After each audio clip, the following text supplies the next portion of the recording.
अस्सलाम वालेकुम स्टूडेंट्स, मैं हूं मुस्तजाब हैदर, आपका फ़िज़िक्स टीचर। हम लोग पढ़ रहे हैं अपने चैप्टर नंबर 10 की एक्सरसाइज को और उसके न्यूमेरिकल्स कर रहे हैं।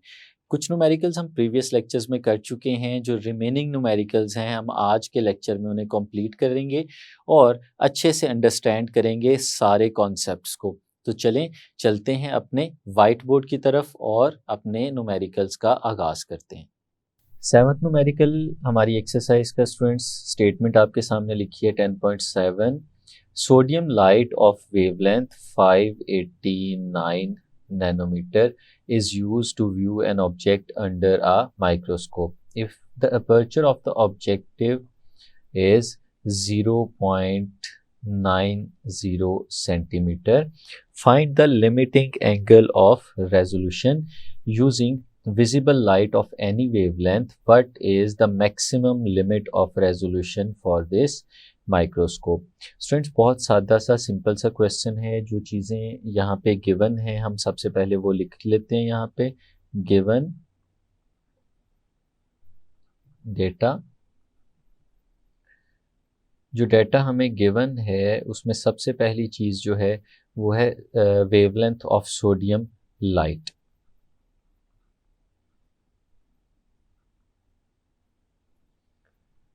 Wavelength of sodium light.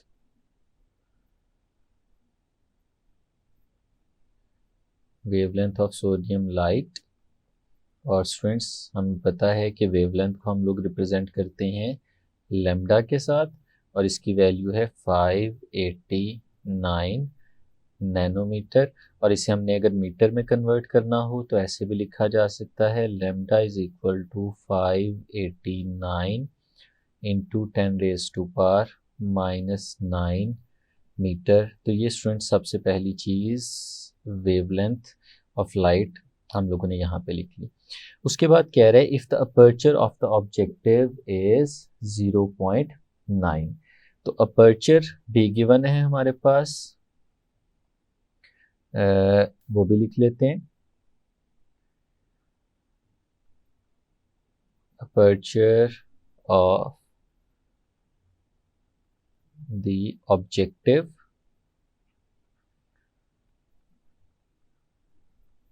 और इसे स्टूडेंट्स हम लोग रिप्रेजेंट करते होते हैं कैपिटल डी के साथ और इसकी वैल्यू है हमारे पास 0.90 सेंटीमीटर। और अगर इसे भी मीटर में हमें कन्वर्ट करना हो तो हम लोग इसको ऐसे लिख सकते हैं 0.90 इंटू 10⁻⁻² मीटर, क्योंकि 1 मीटर के अंदर 100 सेंटीमीटर होते हैं। इस वजह से ये स्टूडेंट्स हमारे पास इसकी कन्वर्जन आ गई। अब ये दो चीज़ें हमें यहाँ पे गिवन हैं, जो फाइंड आउट करना है आगे हम लोग वो लिख लेते हैं। टू फाइंड, हमें ये कैलकुलेशन करनी है ताकि हम लोग फाइंड आउट कर सकें।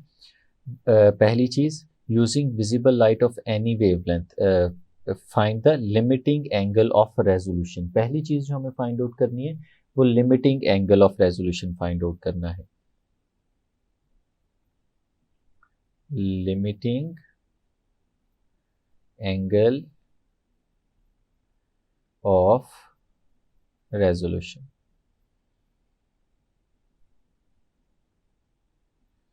और जो लिमिटिंग एंगल ऑफ रेजोल्यूशन है उसे हम लोग रिप्रेजेंट करते होते हैं अल्फ़ा मिनिमम के साथ। तो हमें अल्फ़ा मिनिमम पहले ये फाइंड आउट करना है। और दूसरा क्या है, using visible light of any wavelength what is the maximum limit of resolution. दूसरी चीज़ जो हमें फाइंड आउट करनी है वो है maximum limit of resolution.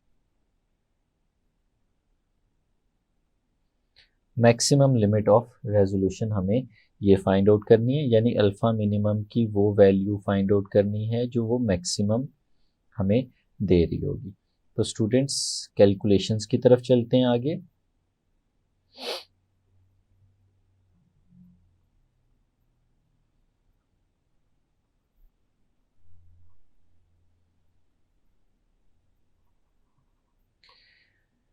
Calculation में सबसे पहले हम जानते हैं वी नो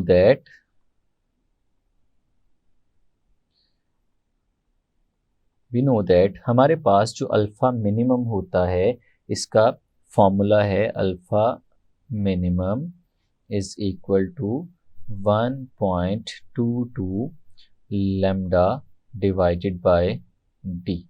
अब स्टूडेंट्स इस केस में बड़ा आसान है हमें अल्फ़ा मिनिमम फाइंड आउट करना, क्योंकि जो दोनों वैल्यूज़ यहाँ पे हैं वो हमें दे दी गई हैं। लैम्डा की वैल्यू भी हमारे पास मौजूद है, डी की वैल्यू भी हमारे पास मौजूद है। यहाँ पे सब्सटीट्यूट कर देते हैं तो अल्फ़ा मिनिमम जो हमारे पास आएगा वो आएगा 1.22 और हम इसे मल्टीप्लाई करेंगे लैम्डा के साथ।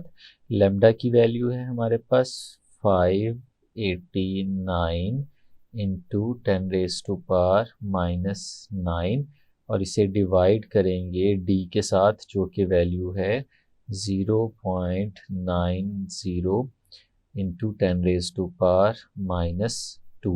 तो जब इन्हें स्टूडेंट्स हम लोगों को फाइंड आउट करना है तो कैलकुलेटर से 1.22 इसे हम लोग मल्टीप्लाई करेंगे 589 इंटू 10⁻⁻⁹ के साथ और फिर इसे हम लोग डिवाइड करेंगे 0.90 इंटू 10⁻⁻² के साथ। तो स्टूडेंट्स हमारे पास जो आंसर आएगा वो आंसर आ जाएगा 8.0 इंटू 10⁻⁻⁵ और ये एंगल है और ये SI यूनिट में सारी कैलकुलेशंस हो रही हैं। तो हमारे पास जो आंसर आएगा वो रेडियन के अंदर आएगा। तो अल्फ़ा मिनिमम की वैल्यू स्टूडेंट्स हमारे पास आ गई 8.0 इंटू 10⁻⁻⁵ रेडियन। अब स्टूडेंट्स ये तो था हमारे पास पहला पार्ट। सेकंड पार्ट ज़्यादा इंपॉर्टेंट है। अब हमें बताना है कि मैक्सिमम लिमिट ऑफ रेजोल्यूशन क्या है, यानी अल्फ़ा मिनिमम फाइंड आउट करना है, लेकिन इस केस में कि हमें रेजोल्यूशन मैक्सिमम मिले। और जो लाइट हम लोगों ने यूज़ करनी है वो यहाँ पे बताई हुई है, using visible light of any wavelength. तो हम कोई भी वेवलेंथ की विजिबल लाइट यूज़ कर सकते हैं और हम मैक्सिमम रेजोल्यूशन लेने के लिए। अब स्टूडेंट्स इसको थोड़ा सा अंडरस्टैंड करना पड़ेगा। ये फॉर्मूला मैं अलग से लिखता हूँ। जैसे हमें पता है कि ये जो अल्फ़ा मिनिमम है हमारे पास, ये स्टूडेंट्स आपने इसके सोल्यूशन में इसे सॉल्व नहीं करना, ये सिर्फ आपको समझाने के लिए। अल्फ़ा मिनिमम जो है हमारे पास वो 1.22 लैम्डा डिवाइडेड बाय डी इसके बराबर है। और फिर हमें अगर इस चीज़ को सामने रखें और देखें तो जो अल्फ़ा मिनिमम है यहाँ पे उसका रिलेशन हमारे पास वेवलेंथ और अपर्चर दोनों के साथ नज़र आ रहा है। अल्फ़ा मिनिमम और वेवलेंथ का डायरेक्ट रिलेशन है। अगर अपर्चर हम लोग चेंज नहीं करते, सिर्फ लाइट को चेंज कर रहे हैं, तो alpha minimum is directly proportional to lambda. यानी हमारी वेवलेंथ जितनी ज़्यादा होती चली जाएगी हमारा अल्फ़ा मिनिमम भी उतना ही ज़्यादा होता जाएगा। और हमें ये भी पता है कि अल्फ़ा मिनिमम जितना ज़्यादा होता जाता है हमारी रेजोल्यूशन उतनी ही कम होती जाती है। हमारी रेजोल्यूशन का इन्वर्स रिलेशन होता है अल्फ़ा मिनिमम के साथ। अब स्टूडेंट्स अगर हम चाहते हैं कि हम रेजोल्यूशन को किसी तरह से मैक्सिमाइज़ कर दें तो वो उस वक्त पॉसिबल होगा जब हम किसी तरह से अल्फ़ा मिनिमम को मिनिमाइज़ कर दें। और अल्फ़ा मिनिमम उस वक्त मिनिमाइज़ होगा जब लैम्डा मिनिमाइज़ हो गया होगा। तो इसका मतलब है अगर हम मैक्सिमम रेजोल्यूशन हासिल करना चाहते हैं तो हमें अल्फ़ा को मिनिमम करना है। और अल्फ़ा मिनिमम उस वक्त होगा जब हमारा लैम्डा मिनिमम होगा। और विजिबल लाइट के केस में हमारे पास जो मिनिमम वेवलेंथ होती है वो 400 नैनोमीटर होती है, जो कि वायलेट लाइट के लिए होती है। तो फिर इसका मतलब है हमें विजिबल लाइट में वायलेट लाइट को यूज़ करना पड़ेगा। तो यहाँ पे हम लोग लिख लेते हैं फिर इस चीज़ को, for maximum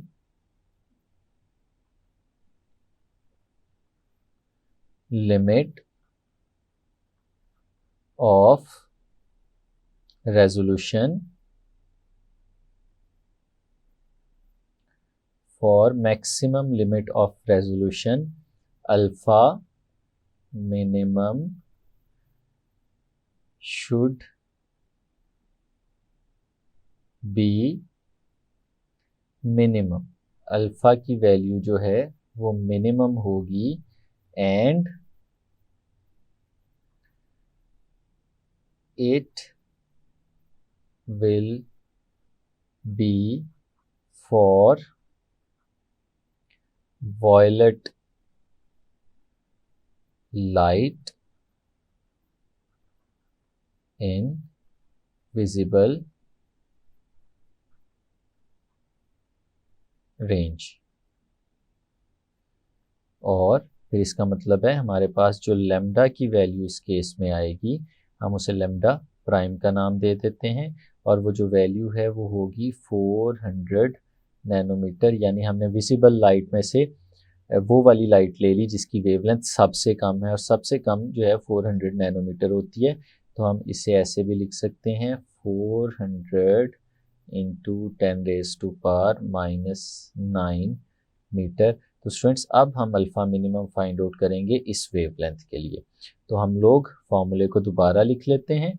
now the formula will be alpha minimum और हमने इसे अल्फ़ा प्राइम का नाम दिया हुआ है। ये किसके बराबर होगा?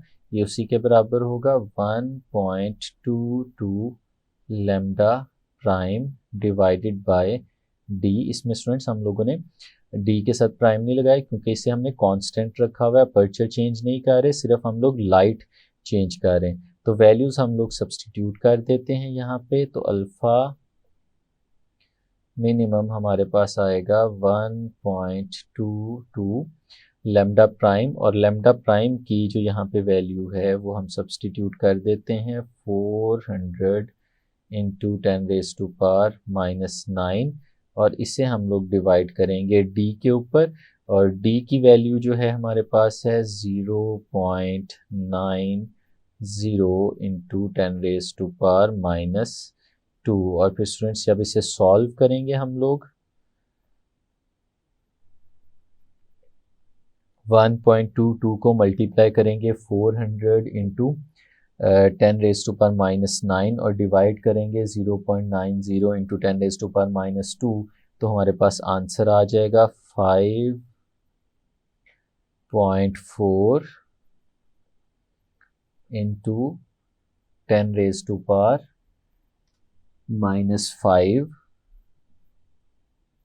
रेडियन। तो ये है स्टूडेंट्स हमारे पास अल्फ़ा मिनिमम अगर हम विजिबल लाइट को यूज़ करते हुए अपनी रेजोल्यूशन को मैक्सिमाइज करना चाहते हैं तो फिर ये एंगल हमें मिलेगा। नेक्स्ट क्वेश्चन है स्टूडेंट्स हमारे पास क्वेश्चन नंबर 8 एक्सरसाइज का। स्टेटमेंट हमारे सामने लिखी हुई है। N astronomical telescope having magnifying power of 5 consists of two thin lenses 24 centimeter apart. Find the focal length of the lenses। हमें lenses की focal length find out करनी है। बहुत छोटी सी स्टेटमेंट वाला क्वेश्चन है स्टूडेंट्स। हम लोग डेटा लिखते हैं यहाँ पे सबसे पहले। गिवन डेटा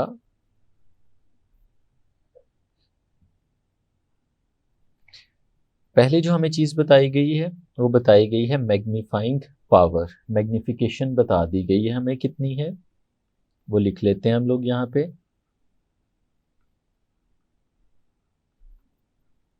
मैग्नीफाइंग पावर या मैग्निफिकेशन जिसे हम लोग m के साथ रिप्रेजेंट करते हैं वो है हमारे पास 5।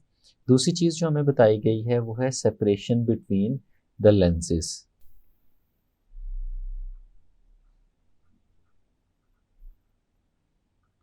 Separation between the lenses और इसे हम लोग रिप्रेजेंट करते होते हैं कैपिटल L के साथ। ये हमें बता दी गई है, ये है 24 सेंटीमीटर। अब स्टूडेंट्स जो हमें फाइंड आउट करने के लिए कहा जा रहा है वो भी हम लोग लिख लेते हैं। टू फाइंड हमें फोकल लेंथ फाइंड आउट करनी है दोनों लेंसेज की। टू फाइंड फोकल लेंथ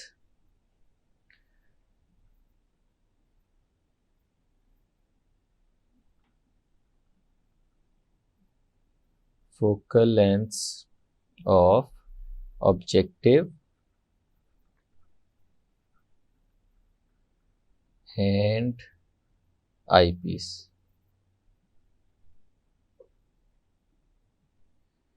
यानी हमें फाइंड आउट करनी है FO और FE, ये दोनों फाइंड आउट करने हैं।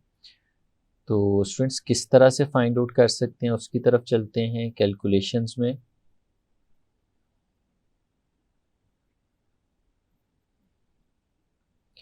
इसको फाइंड आउट करने के लिए हमें अपने एक नॉर्मल एस्ट्रोनॉमिकल टेलीस्कोप की नॉर्मल एडजस्टमेंट का पता होना चाहिए। तो स्टूडेंट्स मैं आपको सामने यहाँ पे बना के दिखाता हूँ। हम लोग को पता है कि एक नॉर्मल एस्ट्रोनॉमिकल टेलीस्कोप दो लेंसेज से मिलके बनी होती है। जैसे यहाँ पे इस वक्त ये मैंने आपके सामने प्रिंसिपल एक्सिस ड्रॉ किया। अब इस प्रिंसिपल एक्सिस में हम एक लेंस यहाँ पे ले लेते हैं, ये हमारा एक लेंस है तो यहाँ पे हम लोगों ने ड्रॉ किया।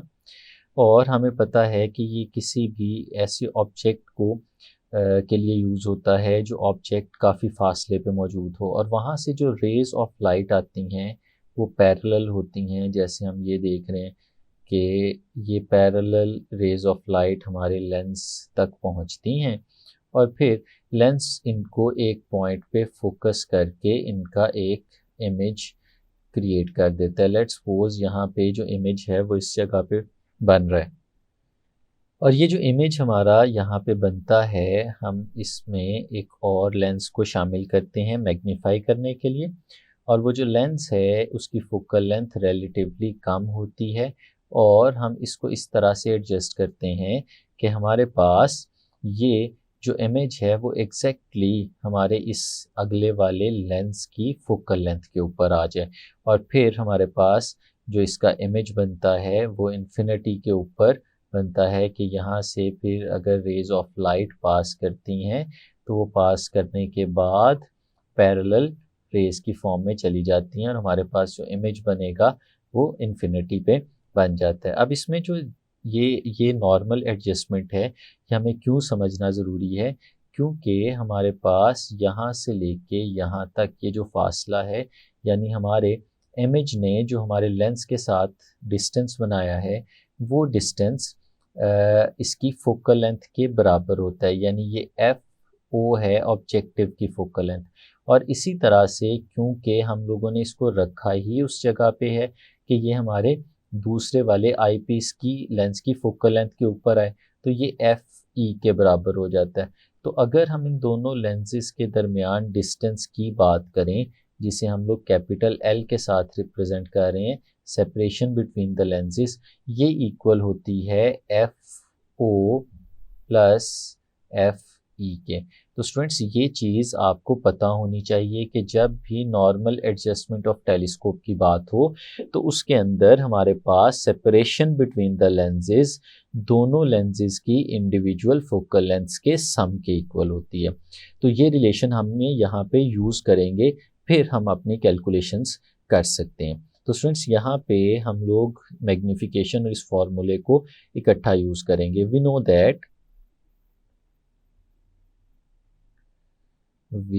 नो दैट सबसे पहले तो हम मैग्नीफिकेशन की बात करते हैं। हमें पता है जो मैग्नीफिकेशन है हमारे पास एस्ट्रोनॉमिकल टेलीस्कोप की वो FO डिवाइडेड बाय FE इसके बराबर होती है। अब स्टूडेंट्स अगर इसमें हम लोग देखें तो हमें m की वैल्यू पता है, तो हम m की वैल्यू सब्सटीट्यूट कर सकते हैं क्योंकि मैग्नीफिकेशन हमारी हो रही है 5 टाइम्स। तो m की जगह हम लोग लगा देंगे 5 और ये इक्वल आ जाएगा FO डिवाइडेड बाय FE। और ये जो FE यहाँ पे डिवाइड हो रहा है इसको दूसरी तरफ ले जाते हैं तो रीअरेंज करने से हमारे पास FO की वैल्यू आ जाती है 5 टाइम्स ऑफ FE, और इसे हम लोग यहाँ पे नाम दे देते हैं इक्वेशन नंबर 1 का। अब स्टूडेंट्स जो हमने नॉर्मल एडजस्टमेंट की बात की थी उसको यहाँ पे रेफरेंस बना के मेंशन करेंगे, फॉर नॉर्मल एडजस्टमेंट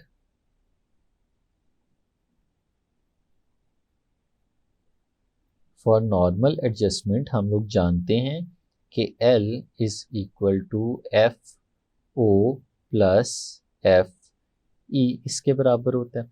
हम इसे नाम दे देते हैं स्टूडेंट्स इक्वेशन नंबर 2 का। अब देखें हमें एक और चीज़ भी गिवन है, हमें L की वैल्यू गिवन है, तो अगर L की वैल्यू यहाँ पे सब्स्टिट्यूट कर दें तो हमारे पास कुछ ऐसे आ जाएगा 24, ये L की वैल्यू है। और साथ ही साथ हम एफ ओ की वैल्यू भी सब्स्टिट्यूट कर देते हैं फ्रॉम इक्वेशन नंबर 1। तो जब हम एफ ओ की वैल्यू सब्स्टिट्यूट करेंगे तो हमारे पास आ जाएगा 5 times of F E plus ये जो आगे वाला एफ ई था हमने इसी तरह से लिखा रहा, तो ये हमारे पास बन गया 24 is equal to 5 plus 1 6 F E. और फिर 6 यहाँ पे मल्टीप्लाई हो रहा है, अगर दूसरी तरफ ले जाएं तो ये डिवाइड हो जाएगा और हमारे पास एफ ई कुछ ऐसे आ जाएगा 24 डिवाइडेड बाय 6। तो स्टूडेंट्स हमारे पास यहाँ से एफ ई की वैल्यू मिल गई जो कि है 24 को 6 पे डिवाइड करेंगे तो 4 सेंटीमीटर। तो ये स्टूडेंट्स हमारा एक हिस्सा तो कंप्लीट हो गया, हम लोगों ने फोकल लेंथ फाइंड आउट कर ली है यहाँ पे हमारे आईपीस की। लेकिन अगर हमें ऑब्जेक्टिव की फोकल लेंथ भी फाइंड आउट करनी हो तो बहुत आसानी से कर सकते हैं कि ये वैल्यू सब्स्टिट्यूट कर देते हैं हम लोग इक्वेशन नंबर 1 के अंदर, कुछ इस तरह से put value of F E in equation number 1। तो जब इसे इक्वेशन नंबर 1 में सब्स्टिट्यूट करेंगे तो हमारे पास रिलेशन कुछ ऐसे आ जाएगा, F O is equal to 5 times of F E जो कि है हमारे पास 4। तो 5 और 4 जब आपस में मल्टीप्लाई होंगे तो हमारे पास आंसर आ जाएगा 20 सेंटीमीटर। तो ये स्टूडेंट्स हमारे पास फोकल लेंथ आ गई हमारे ऑब्जेक्टिव की। स्टूडेंट्स ये आपको पता होना चाहिए कि जब भी हमारे पास कुछ इस तरह का क्वेश्चन आए कि जिसमें 2 वेरिएबल्स मौजूद हों और उन 2 वेरिएबल्स को आपने सॉल्व करना हो इक्वेशंस को यूज़ करते हुए, एब्सोल्यूट वैल्यूज़ हमारे पास मौजूद ना हो, तो अगर 2 वेरिएबल्स हैं तो हमें 2 इक्वेशंस बनानी पड़ती हैं उन्हें सॉल्व करने के लिए, जैसे कि हमने यहाँ पे भी किया। एक हमारी इक्वेशन नंबर 1 थी और एक हमारे पास इक्वेशन नंबर 2 थी, और फिर इन दोनों इक्वेशंस को साइमल्टेनियसली सॉल्व करके हमने ये वैल्यू फाइंड आउट कर ली। तो जितने वेरिएबल्स हमें फाइंड आउट करने होते हैं नॉर्मली हमें उतनी ही इक्वेशंस की ज़रूरत पड़ती है। जैसे इसमें 2 वेरिएबल्स थे तो हमने 2 इक्वेशंस बना के उन्हें सॉल्व कर लिया जिसमें वो दोनों वेरिएबल्स इन्वॉल्व थे। नेक्स्ट न्यूमेरिकल है हमारा स्टूडेंट्स 10.9। स्टेटमेंट हमारे सामने लिखी है, glass light pipe in air will totally internally reflect a light रे if it's angle of incidence is at least 39 degrees. What is the minimum angle for total internal reflection if the pipe is in water? अगर pipe water में होगा तो क्या होगा? The refractive index of water is 1.33. बड़ा interesting question है students, solve करते हैं इसे। सबसे पहले वो डाटा लिख लेते हैं जो यहाँ पे हमें गिवन है, गिवन डेटा। तो स्टूडेंट्स जो चीज़ हमें गिवन है सबसे पहले क्या है, वो है critical angle. Critical angle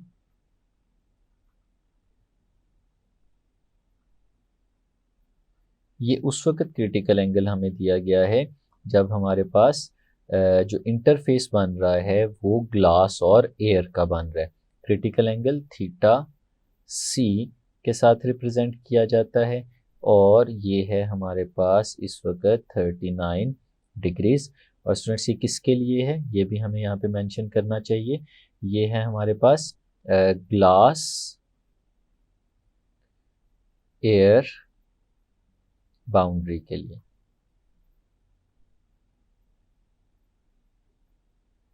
glass air boundary. दूसरी चीज़ जो हमें गिवन है वो है रिफ्रैक्टिव इंडेक्स ऑफ वाटर, तो वो भी लिख लेते हैं students. Refractive index of water, और लेट्स सपोज स्टूडेंट्स इसे हम लोग रिप्रेजेंट करते हैं N2 के साथ, तो इसकी वैल्यू है हमारे पास 1.33। क्या फाइंड आउट करना है वो यहाँ पे हम लोग लिख लेते हैं। टू फाइंड, हमें जो ये कैलकुलेशंस करनी है ये करनी है टू फाइंड आउट। पहली चीज़ तो जो हमें फाइंड आउट करनी है वो क्रिटिकल एंगल है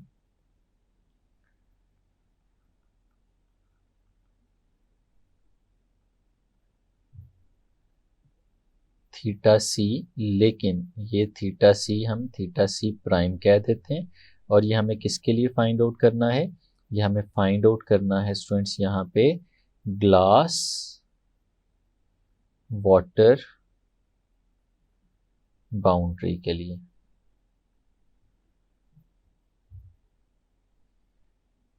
और इसकी सपोर्टिंग दूसरी चीज़ भी हमें फाइंड आउट करनी है जो कि रिफ्रैक्टिव इंडेक्स ऑफ ग्लास है, जिसके बगैर हम इसे सॉल्व नहीं कर सकते। तो कैलकुलेशंस की तरफ जाते हैं और इसे समझते हैं।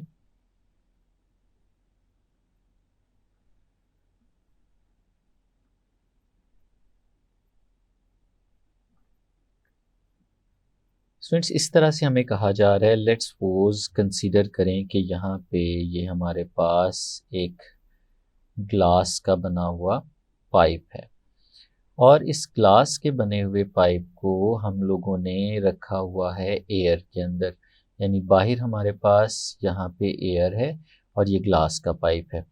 तो ग्लास और एयर अगर हमारे पास मौजूद होगी तो जाहिर सी बात है कि इनके दरमियान एक बाउंड्री बन जाएगी जो यहाँ पे हमें नज़र आ रही है।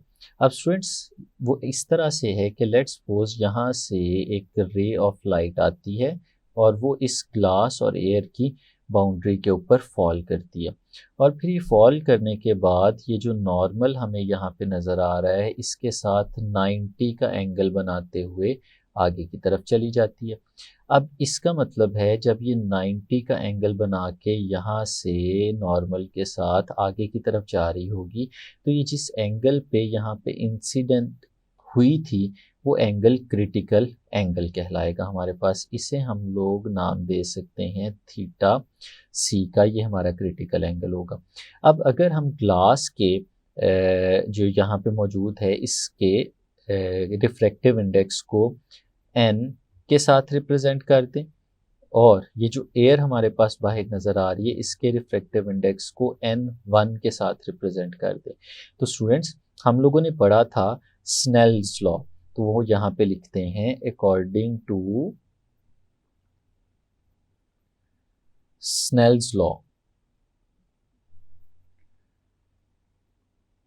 जो स्नेल्स लॉ है वो हमें बताता है क्या चीज़, वो हमें बताता है कि जो प्रोडक्ट होती है रिफ्रैक्टिव इंडेक्स और एंगल ऑफ इंसिडेंस की वो इक्वल होती है, यानी n1 साइन थीटा 1 ये हमेशा बराबर होगा n2 साइन थीटा 2 के। अब इस केस को अगर हम लोग यहाँ पे देखें तो यहाँ पे जो हमारा n1 है वो ग्लास के n के लिए यूज़ हो रहा है, और जो n2 है वो एयर के लिए यूज़ हो रहा है जिसे हमने n1 का नाम दिया हुआ है, और जो थीटा 1 है वो थीटा सी है, और जो थीटा 2 है वो 90 डिग्री है। तो हम इस केस में अपने इस एक्सप्रेशन को रीअरेंज कर सकते हैं।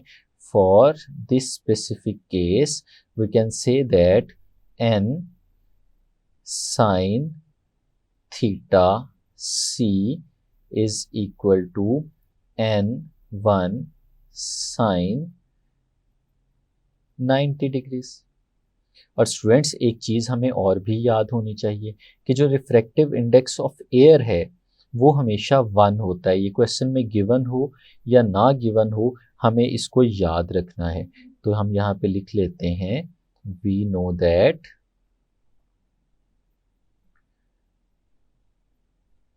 the refractive index of air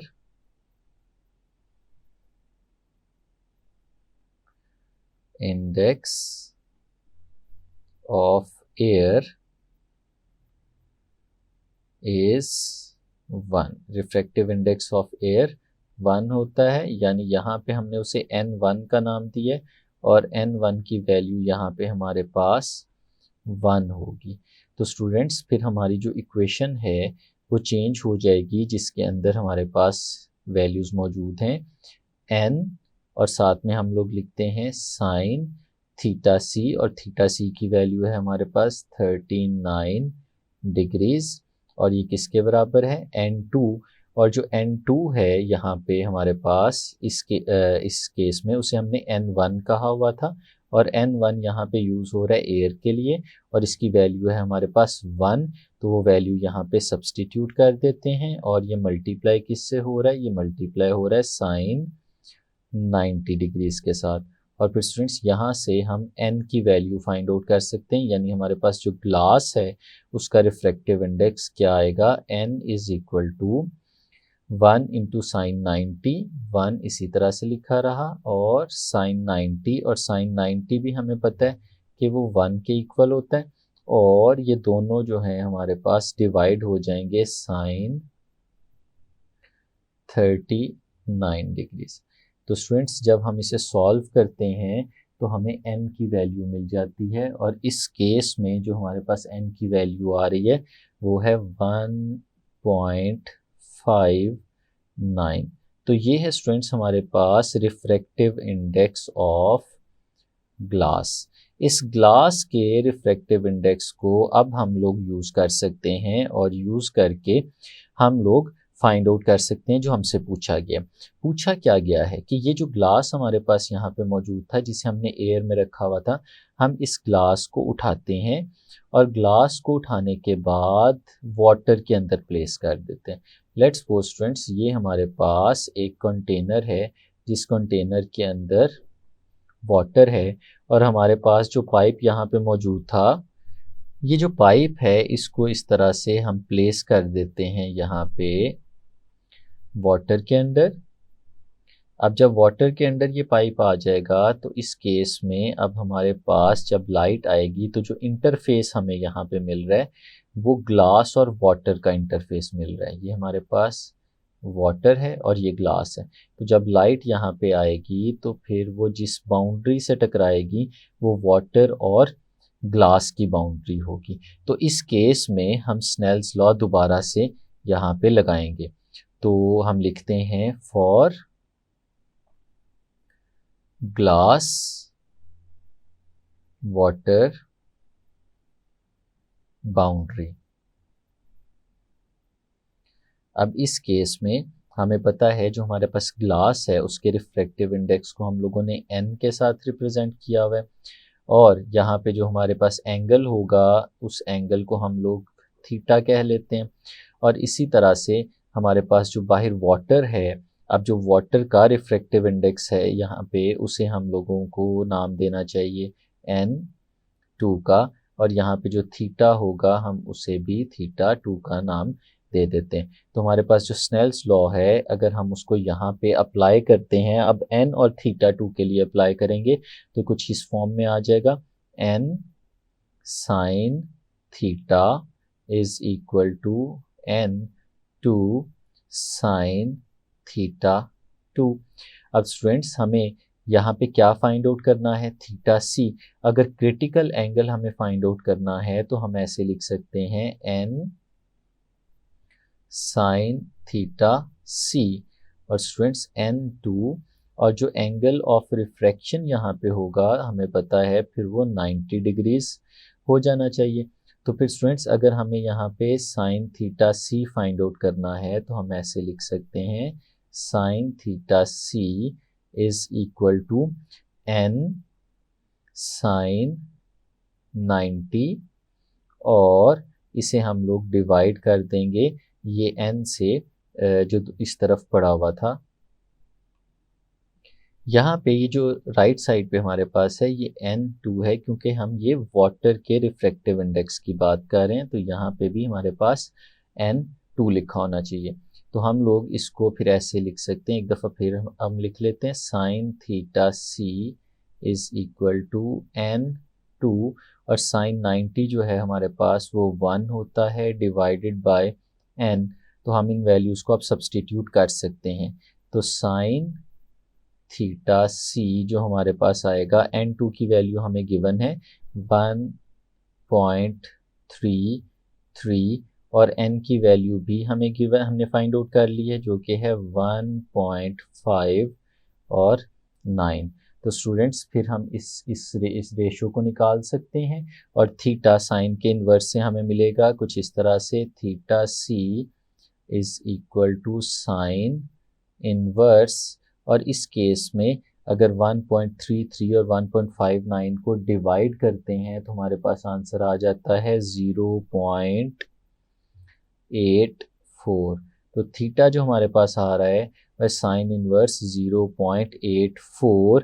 और फिर स्टूडेंट्स हम जब इसकी वैल्यू फाइंड आउट करते हैं तो उसको हम लोग इस जगह पे अलग से लिख लेते हैं, और ये जो वैल्यू हमारे पास यहाँ पे आती है थीटा की, आफ्टर सॉल्विंग दिस एक्सप्रेशन, वो हमारे पास आ जाती है थीटा सी इस केस में 57 डिग्रीज। तो स्टूडेंट्स इस थीटा सी को अब हम लोग, क्योंकि ये वाटर और ग्लास की इंटरफेस के लिए है, तो हम इसे फिर थीटा सी प्राइम कह देते हैं, क्योंकि ये डिफरेंट होगा उससे जो ग्लास और एयर की बाउंड्री के लिए था। तो स्टूडेंट्स हमने 2 दफ़ा स्नेल्स लॉ यूज़ किया, एक दफ़ा हम लोगों ने ग्लास एयर बाउंड्री के लिए यूज़ किया ताकि हम ग्लास का रिफ्रैक्टिव इंडेक्स फाइंड आउट कर सकें, और फिर हमने ग्लास और वाटर के इंटरफेस में वो जो रिफ्रैक्टिव इंडेक्स फाइंड आउट किया हुआ था उसे यूज़ करते हुए क्रिटिकल एंगल फाइंड आउट किया, जिसकी वैल्यू यहाँ पे हमारे पास 57 डिग्रीज आ गई। स्टूडेंट्स अपने नेक्स्ट क्वेश्चन की तरफ चलते हैं, हमारी एक्सरसाइज का last question 10.10। The reflective index of the core and cladding of an optical fiber are 1.6 and 1.4 respectively.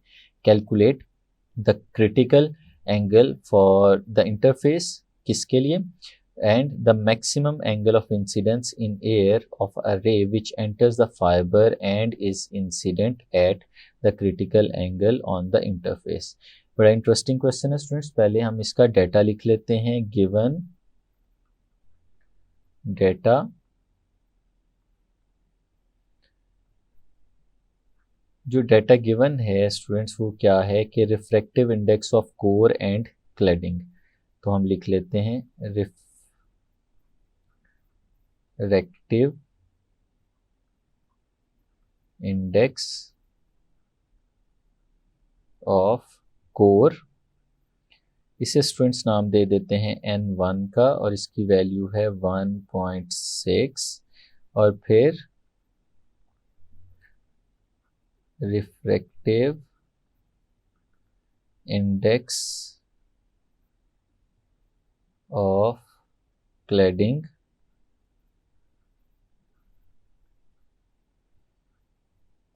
जिसे हम नाम दे देते हैं N2 का, और इसकी वैल्यू है हमारे पास 1.4। और फिर लिखते हैं हमें जो फाइंड आउट करना है,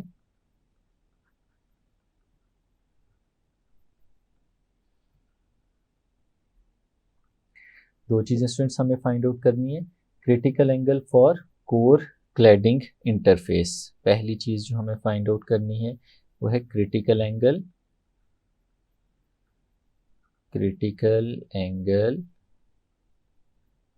फॉर कोर क्लैडिंग इंटरफेस, इसे हम लोग थीटा सी का नाम दे देते हैं। और दूसरी चीज़ जो हमें फाइंड आउट करनी है वो है मैक्सिमम एंगल ऑफ इंसिडेंस,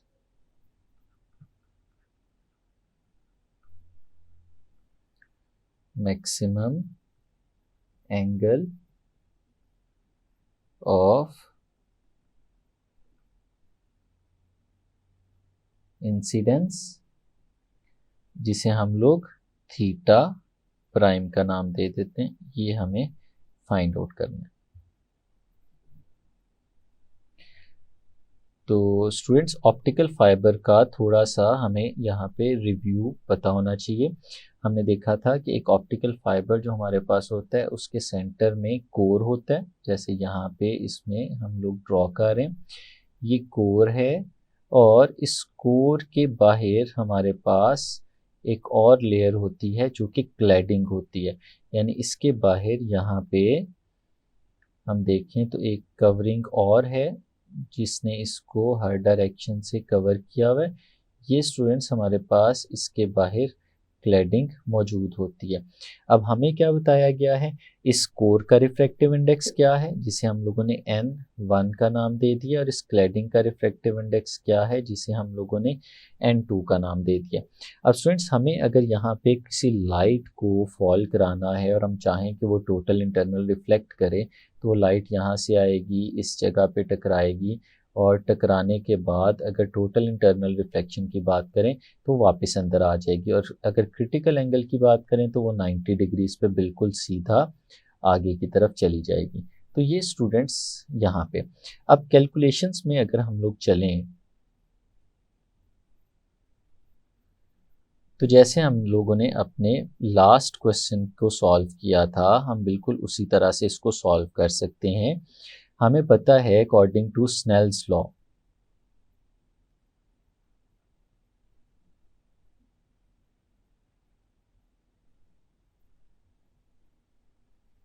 जो है हमारे पास, वो बताता है कि N1 sine theta 1 is equal to N2 sine theta 2। तो इस वक्त स्टूडेंट्स हम लोग बात कर रहे हैं कोर क्लैडिंग इंटरफेस की। Core cladding interface. तो स्टूडेंट्स, अगर कोर क्लैडिंग इंटरफेस की हम लोग बात करें तो इस केस में हमारे पास कोर का रिफ्रैक्टिव इंडेक्स, क्लैडिंग का रिफ्रैक्टिव इंडेक्स, और इसका कोर का एंगल ऑफ इंसिडेंस और क्लैडिंग का एंगल ऑफ रिफ्रैक्शन, ये हम लोगों को यहाँ पे यूज़ करने हैं। तो इस केस में हमारे पास जो N1 की वैल्यू है वो 1.6 आती है, और जो N2 की वैल्यू है वो 1.4 आती है, और जो थीटा 1 है हमारे पास, वो थीटा 1 इस वक्त हमारे पास क्रिटिकल एंगल बन जाता है जिसे हम थीटा C कहते हैं, और जो थीटा 2 है हमारे पास, ये स्टूडेंट्स 90 डिग्रीज बन जाता है, क्योंकि इस वक्त हमारे पास बात जो हो रही है वो क्रिटिकल एंगल की बात हो रही है। तो अगर ये वैल्यूज़ हम यहाँ पे सब्सटीट्यूट करते हैं तो हमारे पास आता है 1.6 multiplied by sine theta C is equal to N2, जो स्टूडेंट्स हमारे पास है यहाँ पे 1.4, और मल्टीप्लाइड बाय साइन थीटा 2, और साइन थीटा 2 है हमारे पास 90 डिग्रीज। तो स्टूडेंट्स, अगर ये हमारे पास कुछ इस तरह का रिलेशन हो तो यहाँ पे हम साइन थीटा C अगर फाइंड आउट करना चाहें तो 1.4 into sine 90 degrees divided by 1.6, कुछ इस तरह का रिलेशन हमारे पास बन जाता है। और जब हम इसे सॉल्व करते हैं तो साइन थीटा C हमारे पास राइट साइड के सारे एक्सप्रेशन को सॉल्व करने के बाद जो आंसर हमारे पास इस केस में आता है स्टूडेंट्स, वो आता है 0.875। 0.875, और फिर स्टूडेंट्स यहाँ से ही हम लोग अगर थीटा C फाइंड आउट करना चाहें तो वो हमारे पास आ जाएगा साइन इनवर्स 0.875, और इसकी जो वैल्यू हमारे पास आएगी वो आ जाएगी 61 डिग्रीज। तो स्टूडेंट्स, ये 61 डिग्रीज वो क्रिटिकल एंगल है जिस एंगल पे हमारी लाइट को इंसिडेंट होना चाहिए अगर हम लोग उसे रिफ्रैक्ट नहीं करवाना चाहते, इससे बड़ा एंगल होगा तो टोटल इंटरनल रिफ्लेक्शन स्टार्ट होना शुरू हो जाएगी। अब स्टूडेंट्स क्वेश्चन क्या है कि हमने ये तो वो एंगल फाइंड आउट कर लिया जो इस वक्त क्रिटिकल एंगल है, लेकिन अगर बाहर से लाइट अंदर आती है, यानी बाहर एयर मौजूद है यहाँ पे सारी, और लाइट जो है हमने एयर से ही इसके अंदर भिजवानी है, तो अगर एयर से लाइट इसके अंदर जाती है तो यहाँ पे भी तो एयर और ग्लास का एक इंटरफेस है, और अगर उसकी बात करें तो हमें वहाँ पे भी देखना होगा कि लाइट किस एंगल पे अंदर भेजें ताकि वो जब यहाँ तक पहुँचे तो वो 65 से ज़्यादा एंगल पे जा चुकी हो। तो इसको हम कहेंगे मैक्सिमम एंगल ऑफ इंसिडेंस। हमें फिर ये फाइंड आउट करना होगा कि वो क्या बनता है।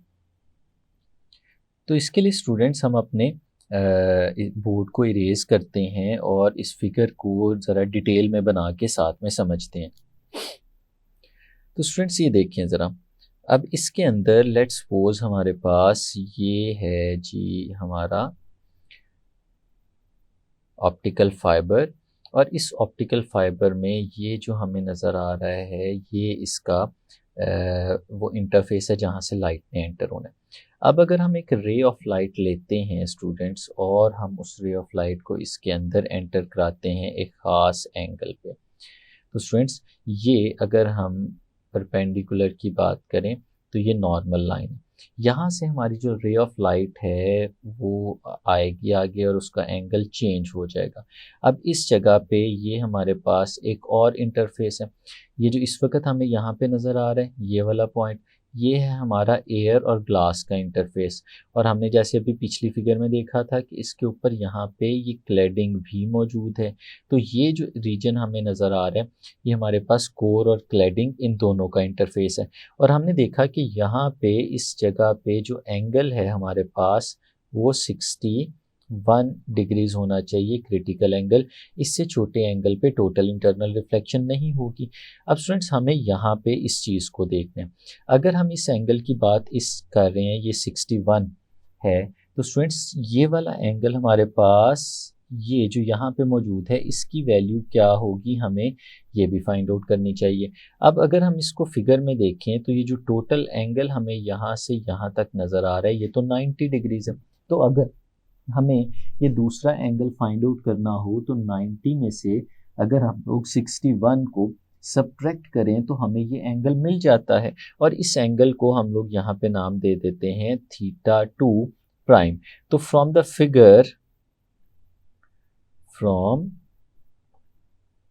फिगर हम लोग ये कह सकते हैं कि θ2 प्राइम ये किसके बराबर है, ये इक्वल है 90 डिग्रीज माइनस 61 डिग्रीज। और स्टूडेंट्स जो इसका आंसर हमारे पास आता है इस केस में वो आ जाता है 29 डिग्रीज। तो ये एंगल इस वक्त हमारे पास है यहाँ पे 29 डिग्रीज। अब स्टूडेंट्स एयर और फिर कोर के इंटरफेस को हम लोग यहाँ पे रिलेट कर सकते हैं। Now Snell's law can be applied for air and core interface. तो उसके लिए फिर हम जो इसे लिखेंगे स्टूडेंट्स वो लिखेंगे n1 sine θ1 prime is equal to n2 और साथ में लिखेंगे साइन θ2 और इसका प्राइम, ये जो दूसरे वाला एंगल हम लोगों ने अब यहाँ पे ले लिया। तो स्टूडेंट्स अगर वैल्यूज़ हम लोग यहाँ पे सब्सटीट्यूट करें तो n1 जो हमें यहाँ पे लिखा हुआ नज़र आ रहा है ये हमारे पास एयर के लिए है, और एयर के लिए रिफ्रैक्टिव इंडेक्स हमने पहले भी कहा था कि इसे ज़ुबानी याद रखना, इसकी वैल्यू 1 होती है। और साइन θ1 प्राइम ये तो हमें फाइंड आउट करना है इसलिए इसको इसी तरह से लिख लेते हैं। और जो n2 है स्टूडेंट्स ये तो हमें पता है ये कोर के लिए है और इसकी वैल्यू 1.6 है, और एंगल अब हम लोग फाइंड आउट कर चुके हैं साइन 29 डिग्रीज। तो ये हमारे पास कुछ इस तरह से बन रहा है। तो स्टूडेंट्स अगर हम लोग साइन θ1 प्राइम इसकी वैल्यू फाइंड आउट करें तो साइन 29 को मल्टीप्लाई करेंगे 1.6 के साथ और हमारे पास जो आंसर आता है वो आ जाता है 0.776।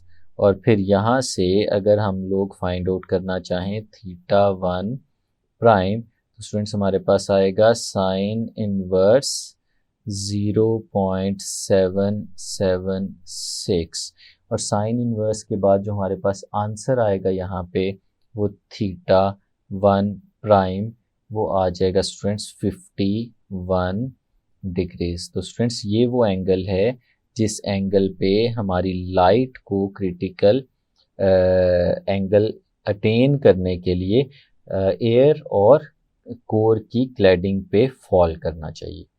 तो स्टूडेंट्स ये थे हमारे चैप्टर नंबर 10 के न्यूमेरिकल। हमने अपने प्रीवियस लेक्चर्स में सारे न्यूमेरिकल्स को सॉल्व कर लिया, यकीनन आपने अच्छे से समझ लिए होंगे। नेक्स्ट चैप्टर का आगाज़ करेंगे अपने नेक्स्ट लेक्चर में, तब तक के लिए इजाज़त दीजिए। अल्लाह हाफिज़।